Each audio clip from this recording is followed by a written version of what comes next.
15 de julho, hoje é o Dia Mundial do Rock. E se você me conhece há mais tempo, deve saber que o rock and roll é uma coisa que vem de berço na minha vida, né? Então, até mesmo se você não me conhece, você já deve ter sacado, seja pelo meu cenário aqui, né? Tem uma guitarra, tem um pianinho, tem uns livros ali, né? Do Phil Collins, do Ozzy Osbourne. Então, o rock and roll é uma coisa que tá sempre presente na minha vida desde que eu nasci. Eu sou roqueira, ouço outros estilos de música, obviamente, né? Por ter sido musicista, mas o rock and roll nunca saiu da minha vida e acredito que nunca vai sair. Então, nada mais justo do que trazer um conteúdo sobre rock and roll no Dia Mundial do Rock. Mas como esse é um canal de marketing, a gente não dá ponto sem nó, a gente vai falar, né, de um marketing rock and roll. Hoje a gente vai falar sobre o que é provavelmente um dos maiores cases de marketing da história do rock, que é o Kiss. Então, solta a vinheta e bora pro vídeo.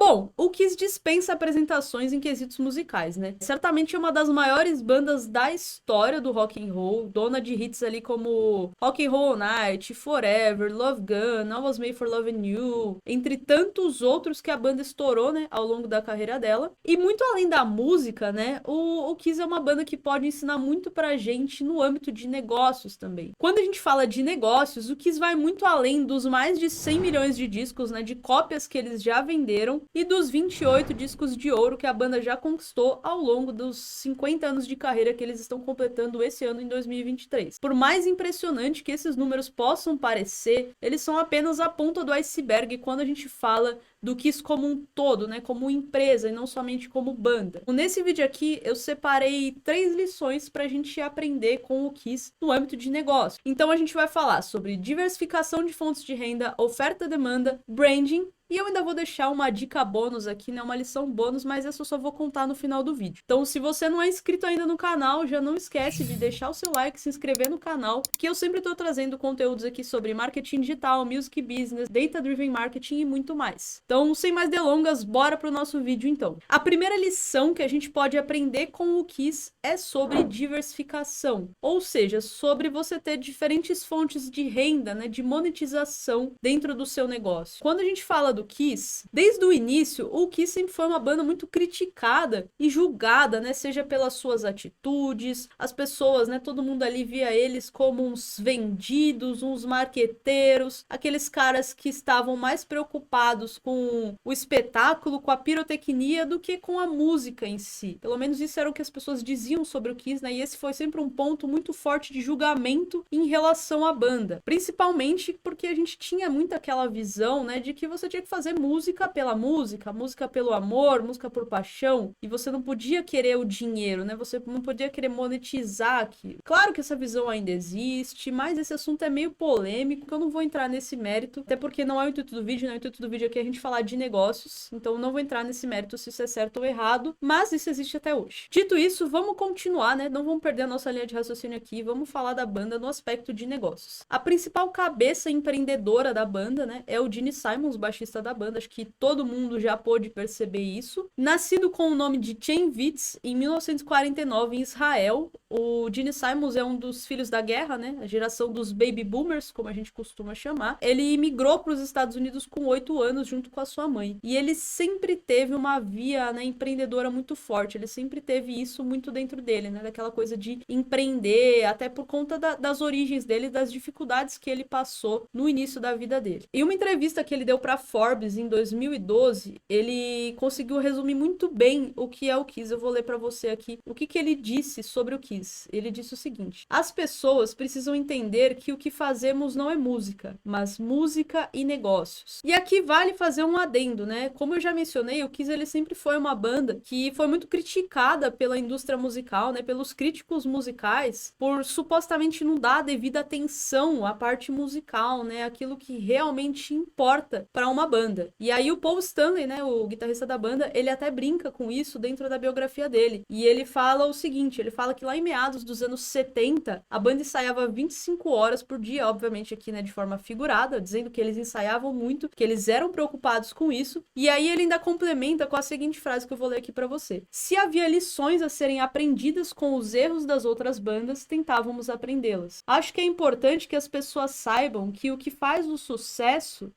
sucesso são o esforço e o tempo que você gasta. Nada vem de graça, não existe sorte, quem ganha a corrida é quem corre mais rápido. Então essas aqui são as palavras do Paul Stanley. E aí fica mais uma reflexão, mais uma lição que a gente pode tirar de bônus aqui, né, com relação a isso do Kiss. Mas é a importância de a gente realmente se dedicar 100% àquilo, né, quando a gente tem um objetivo, de que no fim das contas, as horas que você trabalha naquilo vão fazer diferença e do mindset que você tem, né? Você fica muito nítido quando a gente começa a ver as frases dos principais membros da banda, né? Principalmente do Paul e do Gene, que são as cabeças da banda. O mindset que os caras têm, tipo, eles já têm o mindset do sucesso ali. É uma questão de tempo, de esforço e de esforço inteligente. E acho que é um pouco disso que a gente vai falar aqui ao longo disso, né? Que a gente vai discutir a respeito do Kiss. Mas feito esse adendo, vamos voltar aqui, né, pro nosso vídeo pra área de negócios. Os números falam por si só, né? A gente poderia falar que o Kiss é uma banda que não tem qualidade musical, mas não tem como a gente falar isso quando a gente vê que, como eu mencionei, os caras já venderam mais de 100 milhões de cópias de discos no mundo todo ao longo dos 50 anos de carreira. Eles já conseguiram 28 discos de ouro, tem diversos sucessos, então acho que isso aí já prova que eles também têm qualidade musical e não somente qualidades de empreendedores, né, de empresários, mas a gente vai falar do aspecto empresarial deles aqui. Dito isso, vamos voltar aqui ao ponto da diversificação, né, da nossa primeira lição, que é a diversificação das fontes de renda. Se tem alguém que sabe diversificar a fonte de renda, é o Kiss. Porque, cara, o Kiss, eles já licenciaram mais de 3.000 produtos com a marca do Kiss, né? Desde souvenirs simples, e aí eu tô com essa camisa aqui propositalmente, né? Como camisetas,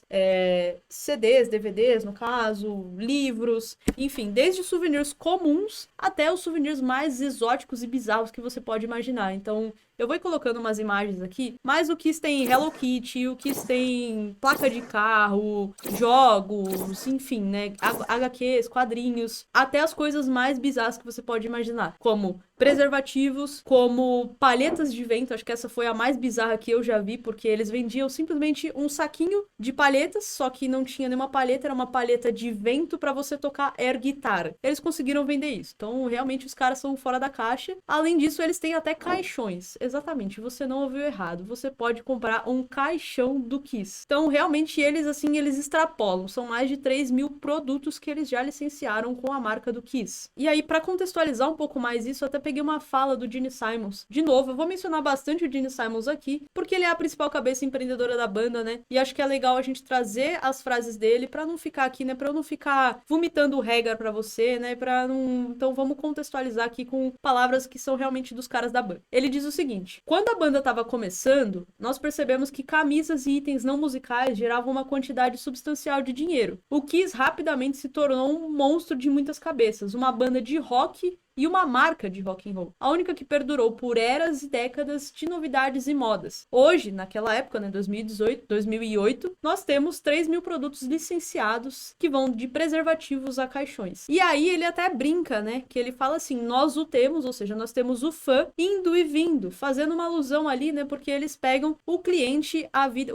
no caso, o fã, eles acompanham o fã a vida inteira. Então eles têm desde preservativos até brinquedos, como Hello Kitty, bonecos e caixões. Então, realmente, o Kiss, ele consegue estar presente na vida das pessoas ao longo da vida inteira. E se não bastasse os mais de 3.000 produtos que o Kiss já licenciou ao longo, né, de toda a sua carreira, eles ainda têm campos de golfe, cafés, restaurantes, bares, suítes de hotéis personalizados e até mesmo o cruzeiro, né, o Kiss Cruise, que é específico do Kiss, né, com todo personalizado e tudo mais, onde eles tocam, fazem show e etc. Ou seja, o Kiss, ele consegue fazer parte da vida das pessoas pessoas, não somente com produtos, mas também com experiências, né? Eles fazem com que as pessoas vivam o Kiss, né? Que você vive um estilo de vida, é quase como se fosse uma religião ser fã do Kiss, né? Eu tenho um amigo já que casou lá no espaço do Kiss em Las Vegas, eu tinha um primo, aliás, eu tenho um primo, né, que é viciado em Kiss a vida toda. Eu mesmo tenho algumas coisas do Kiss, né? Foi proposital que eu botei a camiseta, que eu trouxe as coisas aqui. Mas enfim, o que eu quero trazer pra você é a importância de você diversificar suas fontes de renda. Eu acho que o Kiss ele consegue mostrar muito bem como fazer isso. E eu acho que um ponto aqui que é importante a gente destacar é que diversificar a sua fonte de renda, né, diversificar as suas formas de monetizar, não significa necessariamente fugir do seu core business. Então, ou seja, né, do seu negócio principal ali, né? Vamos tentar falar um pouco menos de marketês aqui para o vídeo ficar um pouco mais digerível para quem não é da área de marketing. Mas o Kiss, tudo gira em torno da banda, né? Tudo gira em torno das apresentações da banda, tudo gira em torno dos membros, da atitude. Então, por mais que eles pareçam fugir do core business, né? Quando eles começam a fazer boneca, caixão, preservativo, sei lá, jogos, no fim das contas, tudo gira em torno da marca Kiss, tudo gira em torno principalmente dos 4 integrantes da banda. Então, eles conseguiram encontrar formas de monetizar, de fazer parte da vida das pessoas sem perder o foco principal ali, que era a música, né? Porque se as pessoas não forem fãs da música, se as pessoas não acompanharem a banda, elas não vão querer comprar nada que tá ao redor daquilo. Então, diversifique as suas fontes de renda, mas não fuja do seu core business. A segunda lição que a gente pode aprender com o Kiss tem muito a ver com oferta e demanda, né? É a gente estar sempre atento àquilo que os fãs, ou no nosso caso, os clientes, o que eles desejam, o que eles querem, o que eles buscam, né?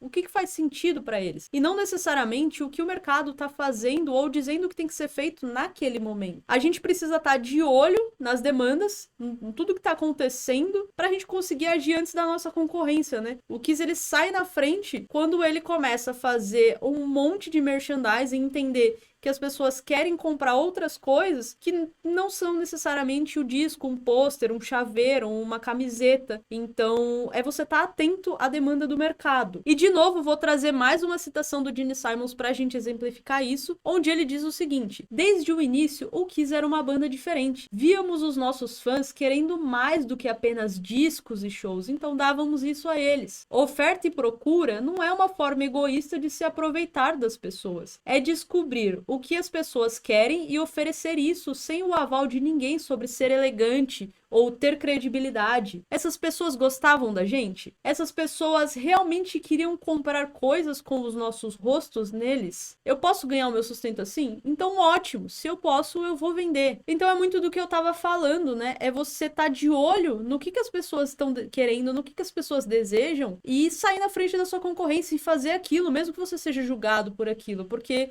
numa dessas você pode se destacar da concorrência. E aqui a gente pode até trazer um exemplo de fora para contextualizar, aproveitando o momento que a gente tá. Faz mais ou menos uma semana que a Meta lançou o Threads, que é o irmão mais novo ali, né, cópia, para não dizer outra coisa, do Twitter, mas da Meta, né, do Facebook. E o que a gente pode ver disso? O Mark Zuckerberg, né, conhecido popularmente aqui por nós como Tio Zuki, como um bom empreendedor, ele percebeu o seguinte: o Instagram tá abarrotado de post em formato Twitter. Tá todo mundo fazendo post em formato Twitter. A gente pega, cria um post que é igual ao Twitter, ou então posta no Twitter e tira um print e vai postar no Instagram. Então todo mundo, tipo, o Twitter tá praticamente dentro do Instagram. E tem um outro ponto que, com a compra recente do Twitter pelo Elon Musk, que acabou fazendo diversas mudanças ali polêmicas que alguns usuários não gostaram, né? Eles ficaram um pouco chateados. O que o tio Zuki percebeu? Pera, o Instagram tá abarrotado de Twitter. As pessoas estão descontentes com o que o Elon tá fazendo do Twitter. Mas ao mesmo tempo tem uma demanda aí. Então, peraí, eu vou aproveitar a demanda das pessoas, que elas estão me dizendo, me informando que elas gostam do Twitter, que elas querem algo naquele sentido, mas o timing de ter pessoas frustradas com aquilo, eu vou aproveitar a demanda e o timing timing eu vou lançar o Threads, que é uma cópia do Twitter. E aí a gente pode entrar em diversos outros méritos a respeito do Threads, se é legal ou não a forma como ele fez, se vai dar certo ou não, se vai vingar, a gente não sabe, é um pouco cedo pra falar, mas uma coisa é fato, ele aproveitou um timing e ele foi bem sucedido nisso. E uma prova disso é que eles conseguiram mais de 100 milhões de usuários aí em uma semana de lançamento, quebrando todos os recordes, inclusive do ChatGPT. Acho que exemplifica um pouco o que a gente tá falando, mas bora voltar pro Kiss. A terceira lição que eu quero trazer aqui a respeito do Kiss, e provavelmente a mais óbvia que você mais ouve falar por aí, é a importância do branding, né? Acho que o Kiss, eles são muito bem sucedidos nisso e a gente não pode deixar de falar. Então, a importância de você criar uma marca forte, que seja lembrada pelas pessoas, que gere sentimento nas pessoas. Quando eu falo Kiss, várias coisas passam pela minha cabeça. Quando eu falo Coca-Cola, quando eu falo Apple, quando eu falo Nike, quando eu falo Omo, essas marcas, elas são muitas vezes mais fortes do que o próprio produto, do que a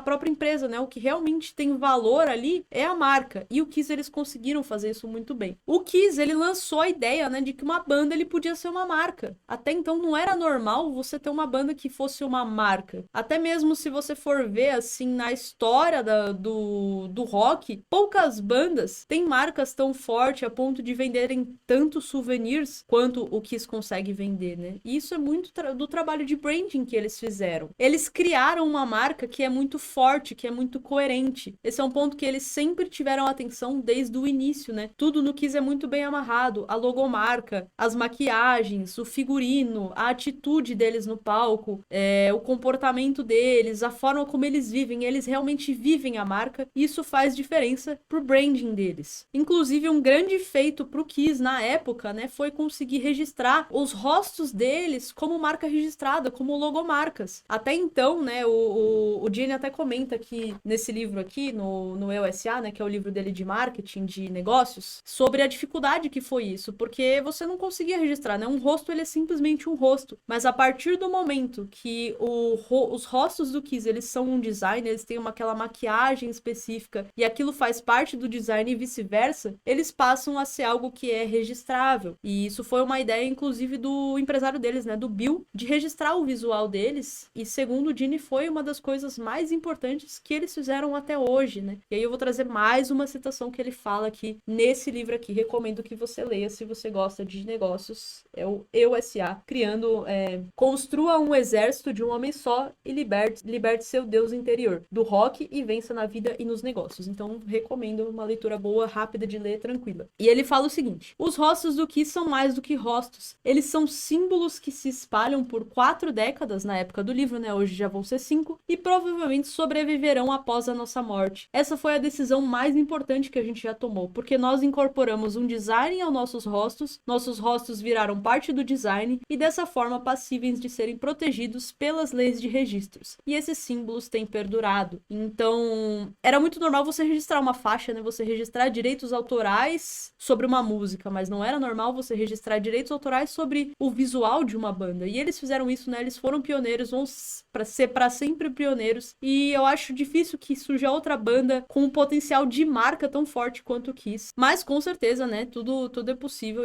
Eu espero muito que surjam mais bandas assim, porque eu acho que são cases excelentes para serem trabalhados. E falando dos símbolos, né? Tem um ponto importante com relação a esses símbolos dos rostos do Kiss, porque eles não são rostos aleatórios ali, né? Eles são, além de tudo, personagens. Desde o início, o Kiss, ele tem um storytelling muito forte. E isso tá presente na caracterização desses personagens, seja em questão das roupas que eles usam, né, dos figurinos, como também das maquiagens. Então eles formam como se fossem 4 super-heróis, né? A ideia deles é como se eles fossem 4 super-heróis de nomes: Starchild, que é o Paul, Demon, que é o Gene, Spaceman, que é o Ace, Catman, que é o Peter. E esses super-heróis, eles são uma outra tacada de mestre do Kiss, que vai ser aqui a nossa 4ª lição, né? Porque em um dado momento, o Kiss, na sua carreira ali licenciando produtos, eles fecharam uma parceria com nada mais, nada menos do que o Stan Lee para produzir um HQ, né, uma história em quadrinhos do Kiss. O Stan Lee, acredito que você conheça, mas se você nunca ouviu falar o nome dele, você com certeza já foi impactado pelo trabalho dele, porque ele é o criador de nada mais, nada menos do que Homem-Aranha, Homem de Ferro, Quarteto Fantástico, X-Men e muitos outros nomes, né? É uma grande lenda das histórias em quadrinhos quadrinho dos heróis, especificamente. E o que o Kiss fez nessa tacada de mestre? Se não bastasse você fazer parceria com o Stan Lee, que é um cara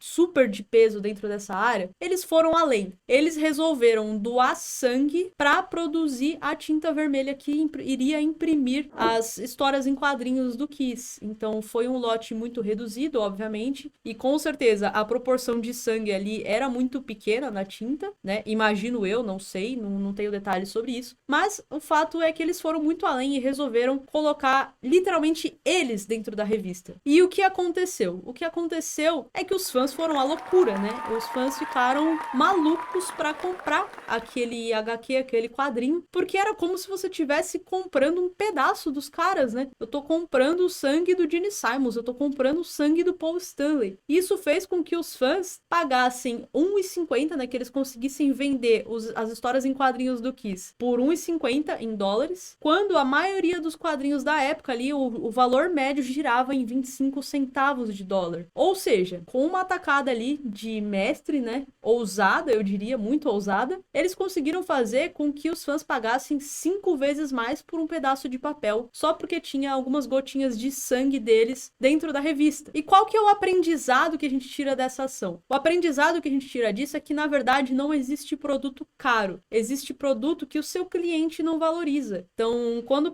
o cliente fala assim, o seu produto é caro, na verdade, não é que o seu produto é caro, é que ele não vê valor naquilo. E você precisa aprender a destacar, né, a valorizar os benefícios, os diferenciais do seu produto para fazer com que o seu cliente deseje, com que o seu cliente deseje pagar muito mais por aquilo do que simplesmente o valor que seria o papel, né? Então, quando eu tava comprando um quadrinho comum, eu tô comprando um pedaço de papel, entre muitas aspas. Agora, quando eu tô comprando um pedaço de papel que dentro da tinta tem uma gota de sangue do Gene Simons, nossa, não, agora eu vou pagar 5, 10 vezes mais por aquilo. Então, o que você precisa aprender? Você precisa aprender a colocar valor no seu serviço, né? No seu produto, a destacar os benefícios, destacar os diferenciais, para que esse cliente deseje pagar muito mais. É a mesma coisa que acontece com todas as marcas de luxo, né? Por que as pessoas pagam muito mais por um Rolex, por uma Ferrari, por uma Lamborghini? Porque a gente conseguiu agregar valor, né? As marcas foram bem sucedidas em agregar muito mais do que o valor necessariamente da mão de obra e do material que está envolvido naquele produto. E isso faz com que o cliente deseje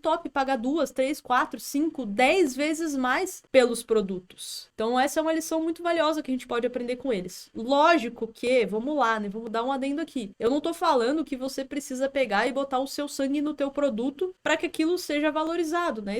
O Kiss, eles são meio malucos mesmo, eles são muito fora da caixa, mas eles conseguiram fazer com que os clientes realmente quisessem, com que os fãs, né, realmente quisessem comprar aquilo. É que nem o caso que eu mencionei há pouco tempo atrás da palheta. Como que os caras conseguem vender um saquinho com uma palheta vazio falando que é uma palheta de vento para você tocar air guitar? Porque tem um storytelling muito forte por trás daquilo, tem uma marca muito forte, tem um estilo de vida, é praticamente uma religião. Então, quando você fala de Kiss, você tá vivendo aquela religião, você tá vivendo o Kiss. E o que você precisa fazer como empreendedor, como marca, é justamente isso, é fazer com que o cliente viva aquela experiência, que ele viva a sua marca, que ele seja um defensor, que ele seja praticamente, que ele tenha uma religião na sua marca, né? Então, vamos pegar a Apple de exemplo. A Apple é uma empresa clássica onde as pessoas, elas realmente, é como se fosse uma religião mesmo. A pessoa, ela não fala nem assim, eu vou pegar meu celular, ela fala, eu vou pegar o meu iPhone. A que ponto que a gente chegou em que a Apple, ela consegue mudar até o nome do objeto, né? A gente fala celular para Android e a gente fala iPhone pro iPhone. A gente não fala celular para os dois. Então é muito isso, é da forma como foi construída aquela marca, como foi construída aquele estilo de vida, os benefícios e as qualidades e tudo que está envolvido naquele produto que faz com que as pessoas topem pagar muito mais caro por um iPhone do que por um Samsung, por exemplo. Ou,